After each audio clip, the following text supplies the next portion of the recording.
Assalamualaikum warahmatullahi wabarakatuh. Selamat datang di channel Opus Perfectum. Terima kasih teman-teman semua sudah meluangkan waktunya kembali mengunjungi channel ini dan untuk menyaksikan video terbaru dari kami. Nah, di sini saya akan membahas sesuatu yang mungkin sudut pandang saya pribadi. Jadi biasanya underdog story itu adalah saya menceritakan sesuatu yang memang ada datanya gitu. Walaupun cerita itu kental dengan konspirasi, tapi saya hanya mengutip dari perkataan siapa atau ilmuwan ini atau tokoh ini dan semacamnya. Tapi untuk video underdog story yang ini saya akan membahas tentang pendapat saya sendiri, opini saya sendiri dari suatu sejarah tertentu yang berdampak atau berefek pada masa yang berikutnya atau yang akan datang atau yang terjadi sekarang.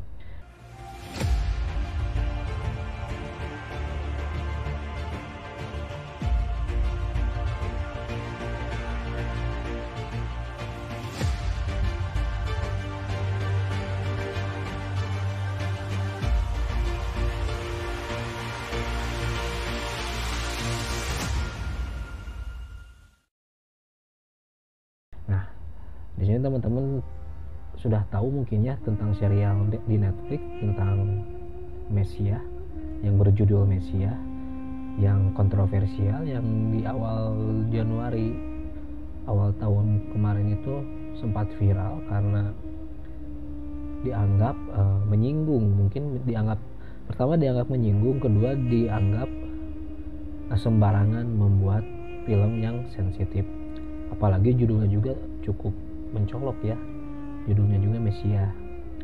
Tapi setelah saya menonton tayangan tersebut, jadi kebetulan saya itu tidak menonton di awal-awal pada tayangan tersebut rilis, tapi justru baru menyelesaikan tontonan saya sampai beres satu season itu sampai episode 10 itu baru sekarang. Nah, saya tertarik membahas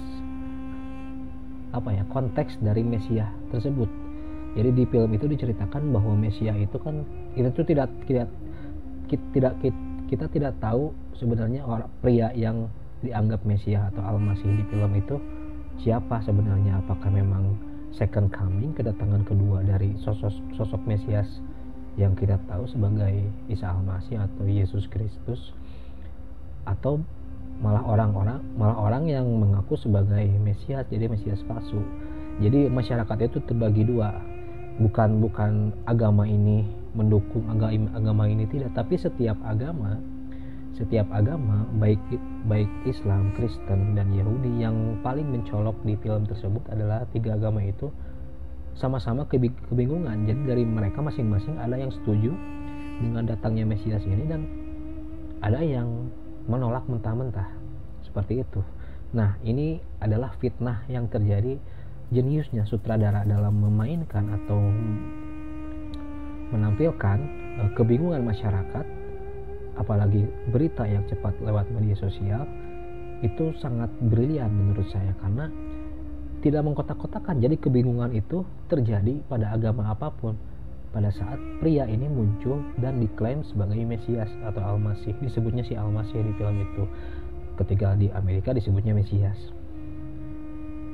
Nah, seperti itu. Jadi kebingungan dan fitnahnya itu tidak tahu fitnah atau bukan, atau memang benar dalam film tersebut ya diceritakan seperti itu, dan tidak tahu apakah pria ini benar-benar membawa kedamaian atau malah berpura-pura membawa kedamaian, karena orang itu mudah terpengaruh, ingin sekali tidak percaya terhadap orang ini, tapi sulit. Jadi yang saya lihat di film itu sulit untuk tidak percaya terhadap orang tersebut, walaupun kita punya keyakinan kuat bahwa orang tersebut adalah penipu atau pembohong, tapi kita sulit untuk tidak luluh karena karismatiknya yang kuat, kan seperti itu. Nah, ini yang terjadi dalam film Mesia tersebut. Nah, konteks yang akan saya bahas di sini adalah tentang kata Mesiasnya atau Mesias atau Al-Masih, atau dalam bahasa Yunani Kristus. Jadi Mesias itu, Mesias, Al-Masih, dan Kristus atau Christ itu sama maknanya. Jadi hanya berbeda dialek bahasa saja. Artinya maknanya sama saja. Jadi tidak beda ya. Jadi ketika kita mendengar kata Yesus Kristus misalnya, itu artinya Isa Al-Masih. Hanya beda bahasa. Yesus Kristus dalam bahasa Yunani, Isa Al-Masih dalam bahasa Arab, dalam bahasa Ibrani atau Hebrew itu disebutnya Yeshua HaMashiach. Jadi beda bahasa saja sebenarnya. Jadi kita jangan apalagi yang Muslim ya, ketika disebut Yesus Kristus disangkanya ada misionaris yang mengatakan ini atau berusaha mengajak segala macam. Enggak. Jadi itu intinya sama saja Isa Al-Masih sebenarnya. Nah, yang akan saya bahas ini konteks Mesiasnya tersebut. Nah, kenapa sih tiga agama besar ini tentang Yahudi, Kristen, dan Islam itu mempercayai sosok Mesias? Karena yang dibahas dalam film tersebut adalah tiga agama besar ini yang disorot ya. Walaupun dalam agama lain, agama seperti Buddha, Hindu, dan pokoknya kepercayaan lain itu percaya juga akan adanya sosok Mesias yang akan membawa keadilan yang mendekati atau akan dekat kepada akhir zaman. Sosok ini akan muncul. Nah, seperti itu. Jadi setiap kepercayaan ada, tapi yang paling mencolok, yang paling besar adalah tiga agama ini, Yahudi, Kristen, dan Islam. Di mana Yahudi mempercayai bahwa Mesias akan muncul di akhir zaman dan akan membawa anak-anak Israel atau Bani Israel ke kerajaan Tuhan atau ke kejayaan sebagai bangsa pilihan Tuhan, seperti itu. Untuk Kristen, bahwa Yesus itu akan datang kedua kalinya, second coming, dan membawa orang-orang Kristen yang percaya Kristus, katanya seperti itu, mohon maaf jika salah, mohon koreksi, akan membawa orang-orang percaya padanya ke kedamaian, seperti itu, atau nantinya akan ke surga, seperti itu. Sedangkan dalam Islam itu mempercayai bahwa Yesus atau Isa atau Yeshua ini yang dipercaya sebagai juru selamat atau Al-Masih atau Mesias atau Kristus ini akan menjadi penyelamat bagi seluruh umat manusia, membawa kedamaian, dan akhirnya tidak akan ada lagi peperangan antar manusia. Jadi Isa Al-Masih justru memang datang itu akan memerangi sosok yang mengaku sebagai dirinya, kalau dalam Islam seperti itu. Jadi akan ada Al-Masih palsu, Al-Masih Ad-Dajjal. Kalau kita biasa sholat sebagai orang Muslim, dalam at-tahiyat itu kan suka ditambahkan doa di belakangnya, Al-Masih Ad-Dajjal. Jadi intinya berusaha berlindung, meminta pertolongan kepada Tuhan, kepada Allah Subhanahu wa taala, untuk berlindung dari dusta, sang pendusta Ad-Dajjal yang mengaku sebagai juru selamat, yang mengaku sebagai nabi, lalu mengaku sebagai Tuhan. Kan seperti itu kan biasanya ya. Nah, ini konsep Mesias ini awalnya seperti apa sebenarnya? Mengapa setiap kepercayaan, terutama tiga kepercayaan paling besar yang paling mencolok ini, di antara Yahudi, Kristen, dan Islam, mempercayai dengan sangat doktrinal, dogmatis, dengan sangat kuat terhadap sosok Mesias? Sebenarnya apa yang mereka harapkan dan bagaimana awalnya? Nah, sebenarnya paham atau konsep Mesias itu berasal atau berawal dari Yahudi atau Bani Israel. Jadi ceritanya dulu itu Bani Israel itu selalu hidup terdiskriminasi oleh bangsa lain. Jadi ketika mereka hidup di daerah tertentu atau di kerajaan tertentu, mereka selalu terdiskriminasi, dianggap tidak layak atau tidak setara. Lalu contohnya seperti ini, zaman Nabi Yakub. Nabi Israel itu kan berasal dari julukan Nabi Yakub. Jadi Nabi Yakub itu nama lainnya aliasnya adalah Israel, dan anak-anaknya disebut anak-anak Israel atau Bani Israel. Jadi Bani Israel itu artinya anak-anak keturunan Yakub. Nabi Yakub itu disebut Israel, dan anak-anaknya keturunannya disebut Bani Israel. Jadi Nabi Yakub itu mempunyai 12 anak. Yang kita tahu salah satunya adalah Nabi Yusuf. yang tampannya luar biasa, yang diceritakan punya paras yang mempesona dan sangat tampan. Nah, Nabi Yusuf ini dicelakai oleh saudara-saudaranya karena saudara-saudaranya iri dengan apa yang dimiliki oleh Nabi Yusuf, baik itu paras, baik itu keteladanan, baik itu rasa hormat yang dimiliki oleh dia, membuat saudara-saudaranya iri, lalu dicelakai oleh saudara-saudaranya, dikucilkan, dibully, sampai akhirnya Nabi Yusuf itu berhijrah ke Mesir.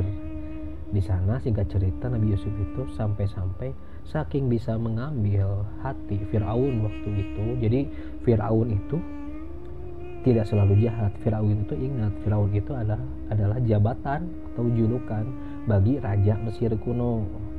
Jadi bukan berarti Firaun itu jahat, hanya saja yang kebetulan yang melawan Nabi Musa, yang zalim terhadap Bani Israel, sangat zalim, yang mengaku Tuhan, adalah raja yang zalim, Firaun yang jahat, yang melawan Nabi Musa. Walaupun memang kebanyakan Firaun itu memang rata-rata mengaku dirinya Tuhan, karena budaya sebenarnya.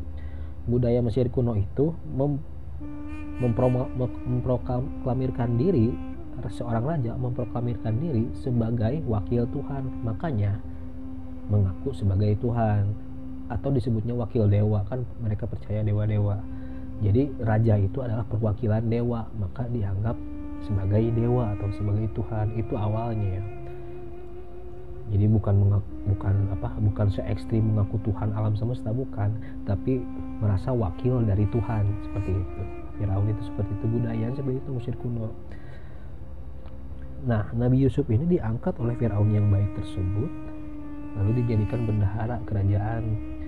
Nah, setelah itu terpercaya intinya, lalu Nabi Yusuf membawa keluarganya dan kakak-kakaknya yang sudah menyakiti Nabi Yusuf sebelumnya itu sudah dilupakan dan dimaafkan oleh Nabi Yusuf, dan membawa ayahnya Nabi Yakub dan saudara-saudaranya, kakak-kakaknya, ke tanah Mesir agar hidup mereka lebih baik, agar hidup mereka lebih terjamin, karena saya ini sudah sukses nih di sini, kata Nabi Yusuf seperti itu kira-kira. Akhirnya menetaplah di sana mereka, dari tanah Syam, tanah Kanaan, menetaplah di Mesir karena Nabi Yusuf terpandang di sana, jadi keluarganya pun terjaga di sana, terjamin. Nah, setelah itu kan masa silih berganti, generasi silih berganti, raja pun, pemimpin kerajaan pun berganti juga, dan tidak semuanya baik. Seperti saya tadi bilang, selalu saja ada pemimpin yang zalim, bahkan lebih banyak mungkin terhitung pemimpin yang zalim, meskipun sistemnya baik, meskipun pola pemerintahannya disebut teratur dan baik, tapi ketika yang memimpin itu zalim atau jahat atau kejam luar biasa, maka hancurlah semuanya. Karena sistem kerajaan, sistem monarki seperti itu pasti akan merasa diri yang merasa di atas puncak. Nah, itulah yang terjadi pada Firaun di zaman Mesir kuno. Jadi mereka merasa wakil Tuhan, mereka merasa menjadi Tuhan itu sendiri, menjadi dewa itu sendiri. Jadi masyarakat itu menyembah kepada Firaun, menghormat kepada Firaun seolah-olah sebagai Tuhan. Dan kesombongan muncul, rasa angkuh muncul, merasa diri hebat, sampai merasa berhak mendiskriminasi orang lain. Terutama dalam hal ini adalah Bani Israel, karena dianggap bukan asli warga Mesir, tapi mereka adalah bangsa pendatang, maka mereka dijadikan budak di sana. Awalnya pada era Nabi Yusuf masih ada, mereka dihormati karena Nabi Yusufnya dihormati, tapi setelah tidak ada, Bani Israel ini, anak-anak keturunan Bani Israel ini dijadikan budak, dijadikan pekerja di sana, bahkan mungkin tanpa dibayar. Nah, ini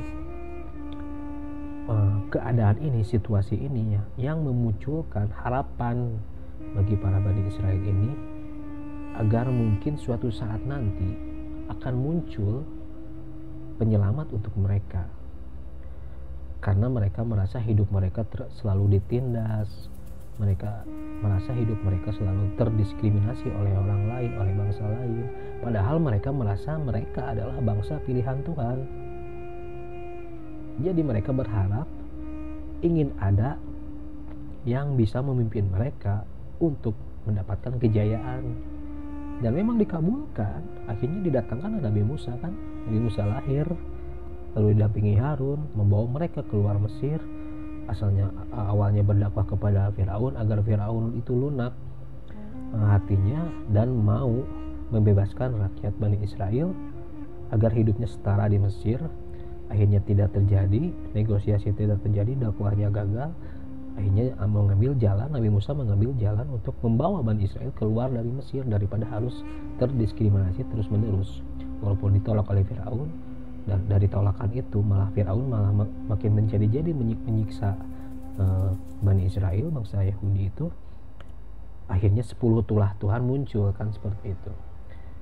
Akhirnya maulah, karena tidak kuat lagi, maulah Firaun melepaskan mereka. Nabi Musa membawa mereka keluar dari Mesir ke tanah perjanjian, ke tanah Kanaan yang telah dijanjikan, seperti itu ceritanya. Nah, Nabi Musa itu membawa Bani Israel itu memang menghadapi rintangan yang sangat berat. Jadi sudah Firaun itu tidak rela Nabi Musa membawa mereka keluar dari Mesir, ingin sekali membantai mereka, dan mereka itu saling kejar mengejar sampai tiba di Laut Merah, yang kita tahu bahwa Nabi Musa membelah lautan kan, dan akhirnya sampai di tanah Kanaan. Di tanah Kanaan tersebut, singkat cerita seperti itu, karena terlalu panjang jika menceritakan tentang perlawanan Nabi Musa melawan Firaun kan, kita semua sudah tahu ceritanya. Nah, singkat cerita, sampailah mereka Bani Israel ke tanah Kanaan, tanah yang dijanjikan, karena Nabi Musa sendiri diwahyukan oleh Allah Subhanahu wa taala, oleh Tuhan, bahwa Bani Israel itu nantinya akan mendapatkan pemimpin atau juru selamat yang akan membawa mereka kepada kedamaian dan kejayaan. Dan orang tersebut memang bukan Nabi Musa sebenarnya, tapi akan ada nanti di akhir, mungkin dalam waktu yang tertentu gitu, akan ada sosok yang akan membawa Bani Israel itu menuju kedamaian. Karena Nabi Musa wafat bahkan sebelum masuk tanah Kanaan tersebut. Nah, ini kan seolah-olah Bani Israel itu seolah berpikir bahwa doa mereka itu akan terkabulkan nantinya, bahwa akan ada sosok yang membawa keselamatan untuk mereka, kejayaan untuk mereka, yang intinya sosok ini nantinya disebut Mesias, juru selamat. Siapa sosok itu? Mereka tidak tahu, karena nabi-nabi di antara mereka juga memperingatkan, sama seperti kita di Islam. Jadi memperingatkan kepada mereka bahwa di samping ada sosok juru selamat ini, akan ada juga nabi palsu yang mengaku sebagai juru selamat. Nah, mereka di satu sisi senang, di satu sisi lagi khawatir kalau mereka itu salah mempercayai orang. Nah, inilah yang kita kenal dengan kalau dalam cerita kita, dalam sejarah yang kita tahu, bahwa mereka gemar membunuh para nabi kan. Bani Israel itu gemar membunuh para nabi kan, kita tahu seperti itu. Itu ada alasannya yaitu tadi, mereka itu khawatir jika nabi atau orang yang mengaku nabi itu palsu. Karena di satu sisi tadi mereka senang dengan kabar akan ada nabi atau juru selamat yang akan menyelamatkan mereka, tapi di sisi lain mereka ragu terhadap kedatangan tersebut, apakah ini benar atau tidak, itu beneran nabi atau tidak, juru selamat atau bukan. Makanya cara mereka ekstrim itu seperti contohnya menguji keasliannya dengan cara mencelakai. Jadi ketika ada nabi membawa kebenaran, dakwah kepada mereka tidak langsung percaya, mereka skeptis. menempatkan keraguan itu paling depan, karena mereka tidak mau terbodohi, tidak mau salah dalam mengambil langkah, tidak mau asal percaya. Makanya mereka skeptis setiap ada nabi. Caranya dengan bagaimana? Coba melakukan pencelakaan terhadap nabi tersebut, atau mungkin kasarnya pembunuhan. Karena jika orang yang mengaku nabi tersebut kena dampaknya dari rencana mereka, berarti bukan nabi. Tapi kalau misalnya dilindungi, gagal rencana mereka, berarti memang benar dia nabi. Seperti itu. Makanya kita tahu bahwa Bani Israel itu kan gemar melakukan pembunuhan terhadap nabi-nabi. Itu alasannya sebenarnya. Mereka tidak mau asal percaya, terlalu skeptis. Seperti itu. Jadi ada dasarnya, ada alasannya. Yang akhirnya, jadi kita tarik dulu sebelumnya kan, jadi intinya Bani Israel itu sempat mengalami kejayaan, kekayaan, keperkasaan pada era Nabi Daud.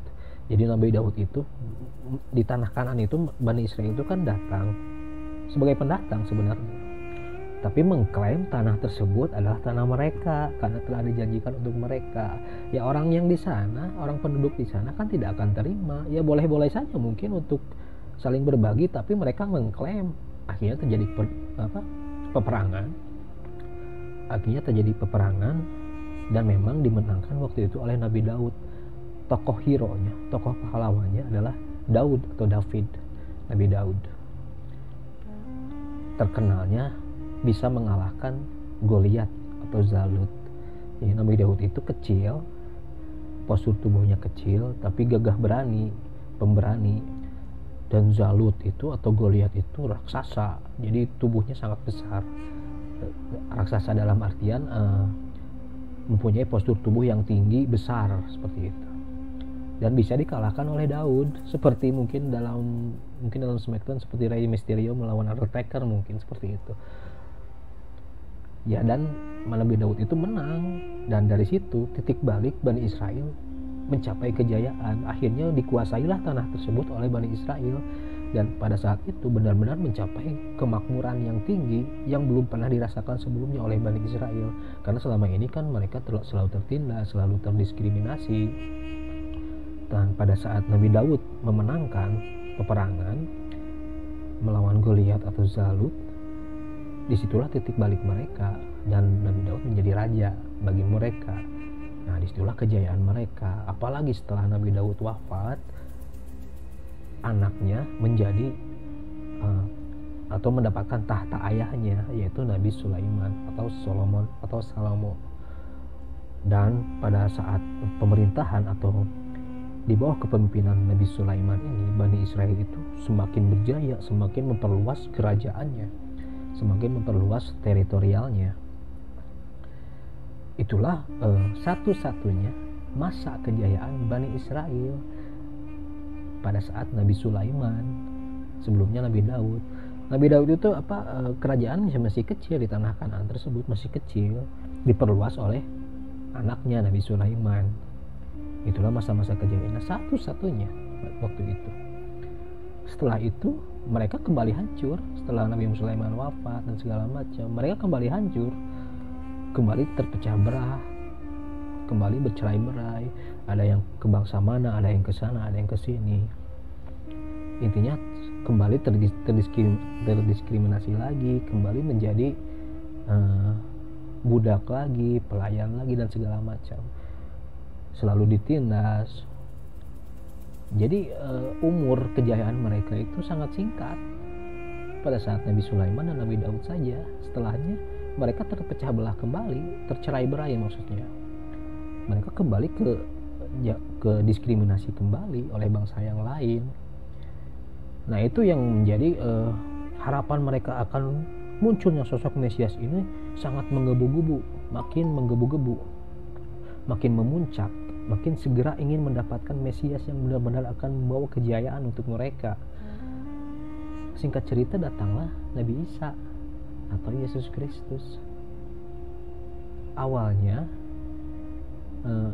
Nabi Isa itu kan lahir dianggap awalnya juga sudah diragukan sebenarnya oleh bangsa Bani Israel kelahiran Nabi Isa itu, karena kan Bani Israel itu kan skeptis, mereka itu berpikir kritis, jadi tidak akan sembarangan mempercayai sesuatu walaupun orangnya mengaku nabi, orangnya mendatangkan mukjizat, tapi mereka tidak akan mudah percaya, mereka harus menguji. Tadi itu mengujinya dengan cara mencelakai. Kalau misalnya benar nabi akan dilindungi oleh Tuhan, tapi kalau bukan ya berarti nothing tulus, ya sudah berarti palsu, seperti itu. Karena mereka tidak mau asal percaya. Itulah saking skeptisnya, yang asli pun dianggap palsu.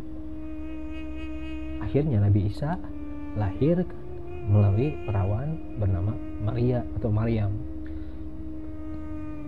Dari situ juga sudah ditolak sebenarnya Nabi Isa oleh Bani Israel, karena Nabi Maryam dianggap berzina, dianggap melakukan pelanggaran yang sakral pada hukum Yahudi, yaitu perzinahan kan, tidak boleh, dan dianggap mungkin dikucilkan oleh masyarakat.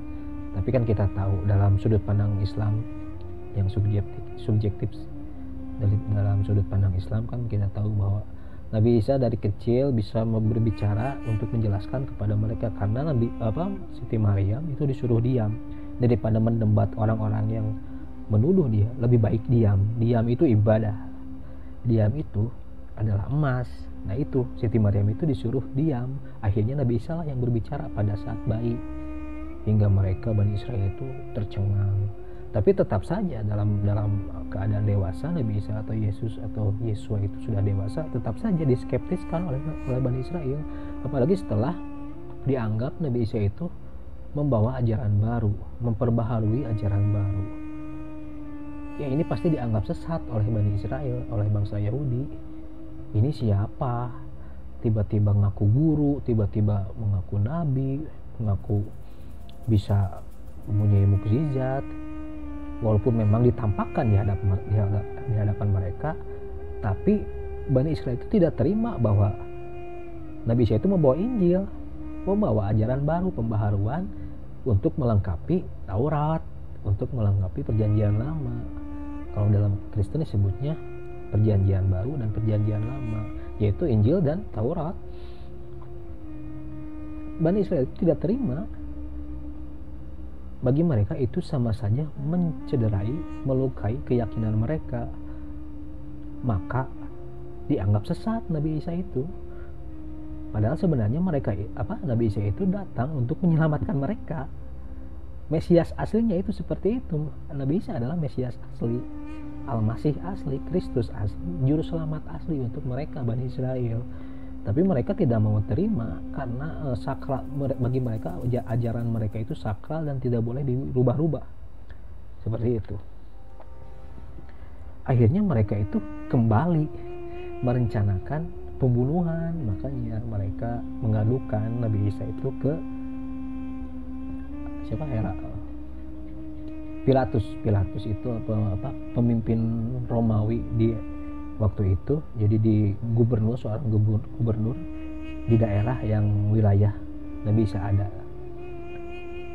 dianggap atau dilaporkan sebagai pembawa kesesatan, berbahaya bagi umat mereka, umat Bani Israel. Yang punya otoritas untuk menghukum itu adalah Romawi. Maka dilaporkanlah ke Romawi, ke kerajaan Romawi, ke kekaisaran Romawi. Pilatus itu ragu dulu.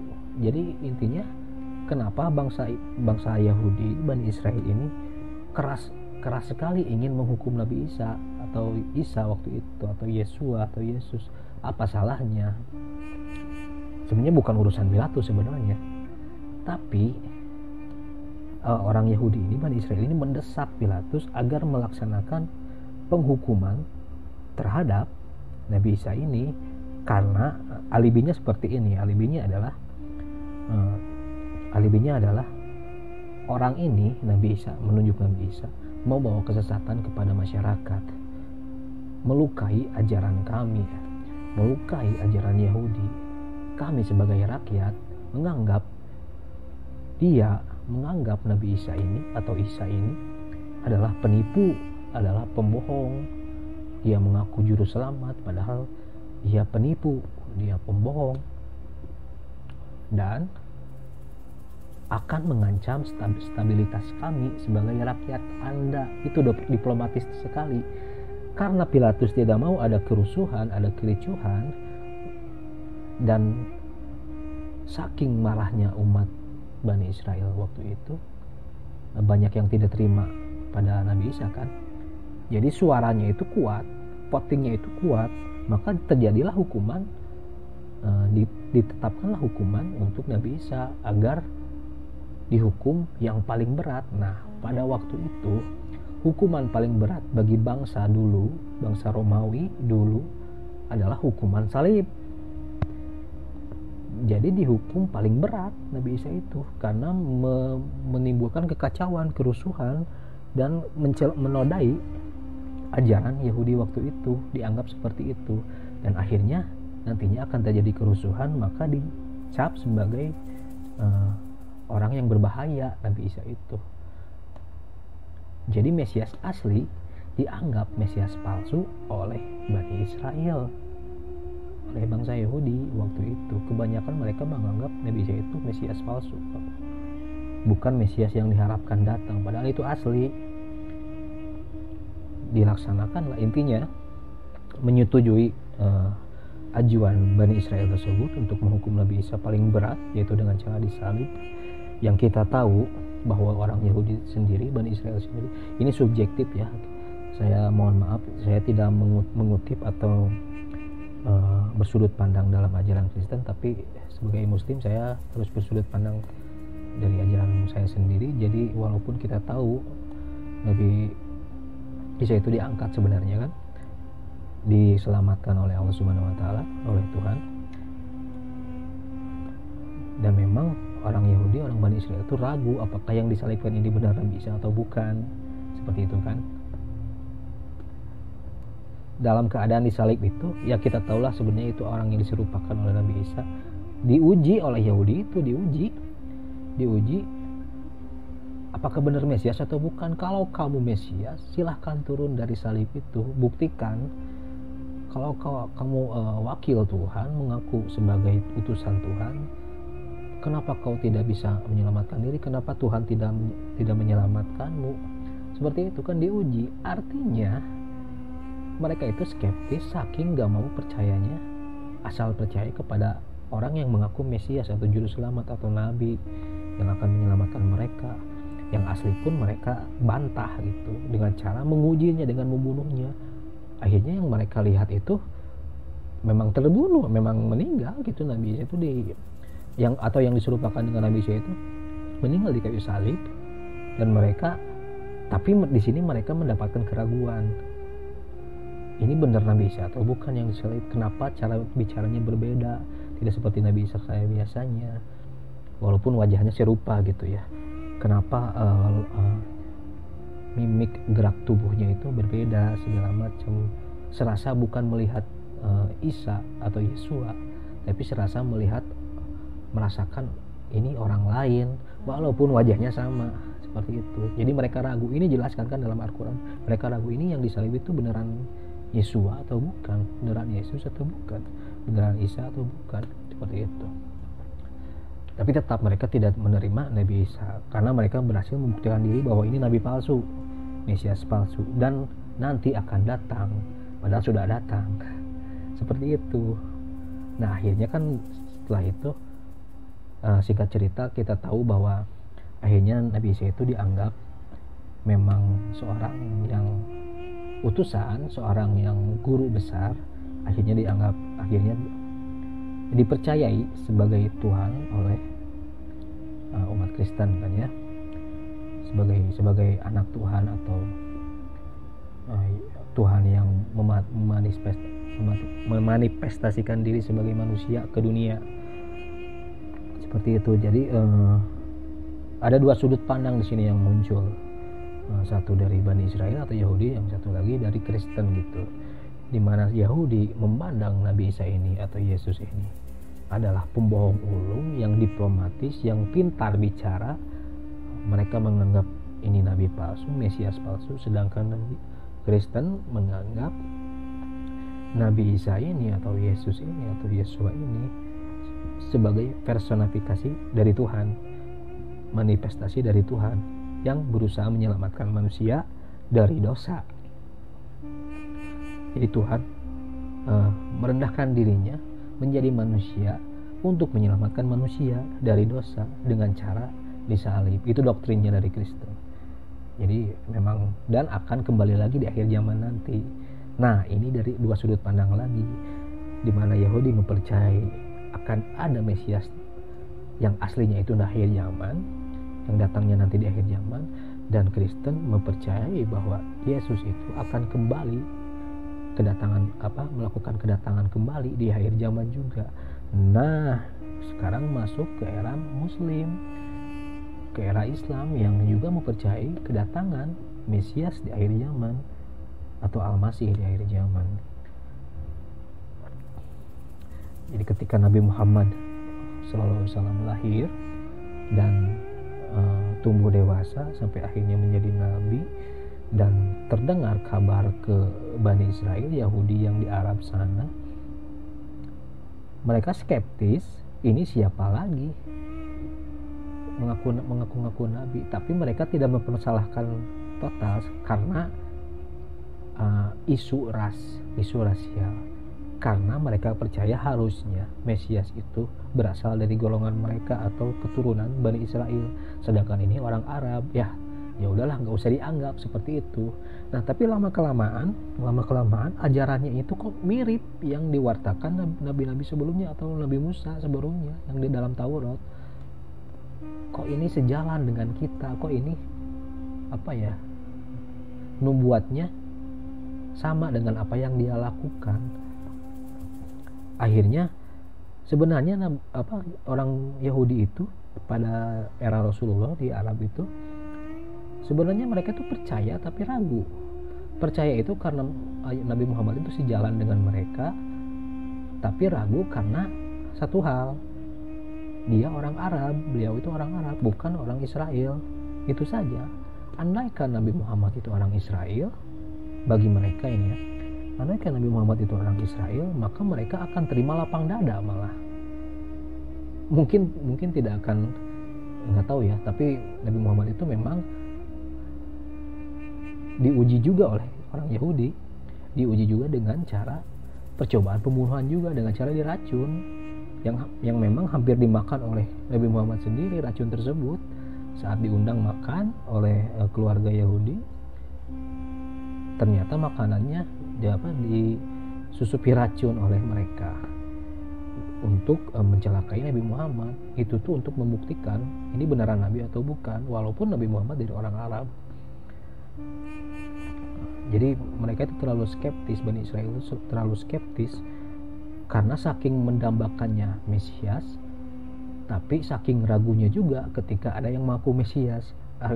Akhirnya dari sini berefeklah kepada tindakan mereka dengan cara apa? Menguji nabi tersebut benar atau tidak. Jika tercelakai maka bukan, maka dianggap palsu. Tapi jika sudah dicelakai, sudah dicoba dibunuh segala macam, tapi tetap selamat, maka mungkin benar itu adalah Mesias asli. Jadi sudah ada dua Mesias sebenarnya, sudah ada dua juru selamat, sudah ada dua nabi yang datang kepada mereka sebelum tidak ada nabi lagi, yaitu Nabi Isa yang jelas-jelas datang kepada mereka di tengah-tengah mereka, untuk mereka juga, khusus untuk mereka. Mereka tolak, padahal itu jelas asli, tapi mereka anggap palsu. Lalu ada dari bangsa Arab, mereka terima, tapi tetap mereka tolak karena bukan dari bangsa Bani Israel, bukan dari golongan mereka. Jadi dua faktor ini, yang satu ditolak tapi berasal dari bangsa mereka, yang satu diterima tapi tetap ditolak karena tidak berasal dari bangsa mereka. Nah ini nih yang membuat Bani Israel itu disebut bebal kan. Jadi sudah dikirim orang-orang yang kredibel, orang yang benar sebagai nabi, tapi tetap mereka tolak. Saking skeptisnya mereka, saking berhati-hatinya mereka.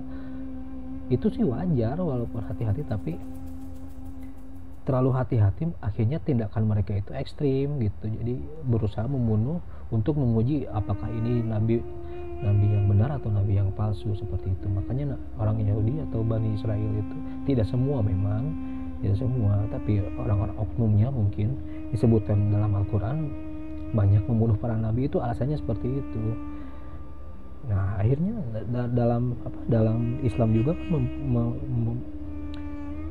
mempelajari atau mengetahui tentang konsep Mesias atau Juru Selamat atau Al-Masih, dan memang sosok tersebut nantinya adalah Nabi Isa yang akan datang kembali.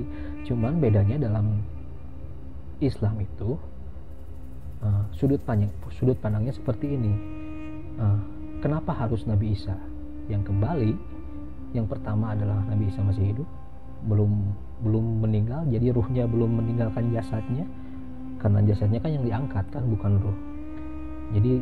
Jadi belum benar-benar meninggal, berpindah dimensi gitu, seperti itu. Jadi ruhnya masih ada dalam jasadnya Nabi Isa, maka masih hidup disebutnya. Yang kedua, itu tuh wajib Nabi Isa tuh yang turun kembali. Kenapa? Karena tiga agama ini, Yahudi, Kristen, dan Islam itu bersih tegang. Mungkin akarnya bisa disematkan kepada Nabi Isa atau Yesus Kristus. Karena kenapa? Yahudi itu memandang Yesus Kristus itu atau Nabi Isa itu adalah Mesias palsu atau Nabi palsu atau Juru Selamat palsu. Akhirnya menimbulkan perdebatan atau konflik kecil sampai besar terhadap orang Kristen yang mempercayai Nabi Isa atau Yesus itu adalah sebagai Tuhan, yang sangat-sangat menghormati, sampai mungkin dalam sudut pandang Islam disebutnya berlebihan sampai menuhankan ya. Tapi itu kembali ke kepercayaan masing-masing, karena iman itu kan ada di dalam hati ya. Jadi saya bukan berusaha mendiskriminasi agama lain, tapi hanya menjelaskan dari sudut pandang yang berbeda saja. Dan yang ketiga, di mana umat Islam itu pertengahan, jadi mencintai Nabi Isa tapi tidak berlebihan, dan menganggap Nabi Isa atau mempercayai Nabi Isa itu pada tempatnya itu sebagai utusan Tuhan, seperti itu. Jadi memang Nabi Isa itu harus turun pada akhirnya, Mesias itu harus turun pada akhirnya untuk menyatukan tiga ini. Karena sebenarnya tiga ini itu adalah dalam satu wadah yang sama. Karena perbedaan perspektif terhadap beliau akhirnya menimbulkan perdebatan sampai peperangan. Akhirnya memang harus turun, yang harus turun itu memang Nabi Isa untuk memperbaiki semuanya. Memang berkewajiban seperti itu Nabi Isa, itu alasannya. Nah, tapi Nabi Isa itu tidak akan mudah memperbaiki semuanya nantinya, karena akan ada Mesias ini yang mengaku Mesias, yang seolah-olah mengaku Mesias tapi palsu, yang disebut Dajjal. Peringainya sama, mungkin ajarannya bisa disebut sama, kasihnya sama. Nah itu yang akan menjadi fitnah. Jadi fitnah itu bukan orang Islam bakal sadar semua, terus orang Kristen, orang Yahudi bakal mengikut mereka. Bukan seperti itu. Tapi orang Yahudi, orang Islam, orang Kristen, bahkan agama lain kebingungan. Jadi masing-masing agama itu akan terpecah belah. Ada yang percaya, ada yang tidak. Bahkan Nabi Isa yang asli pun mungkin bakal dianggap Dajjal nantinya, karena dianggap mungkin berusaha memerangi Mesias yang asli, padahal yang disebut Mesias asli tersebut adalah Mesias palsu, yang aslinya yang seperti ini. Jadi itu benar-benar kacau zaman fitnah itu nanti di hari zaman itu. Kita tidak sulit untuk mengetahui mana yang benar, mana yang asli, seperti itu. Makanya dalam Islam kita itu belajar dalam akhir sholat atahiyatul akhir itu mengucapkan doa untuk berlindung dari fitnah, yaitu fitnah pendusta, fitnah Al-Masih Ad-Dajjal, Mesias palsu, Mesias pendusta, seperti itu. Dan kita itu berdoa untuk mengenali Mesias yang asli. Nah, seperti itu. Semoga ini jadi pelajaran untuk semua, semoga menjadi masukan untuk semua. Terima kasih sudah menyaksikan. Wassalamualaikum warahmatullahi wabarakatuh.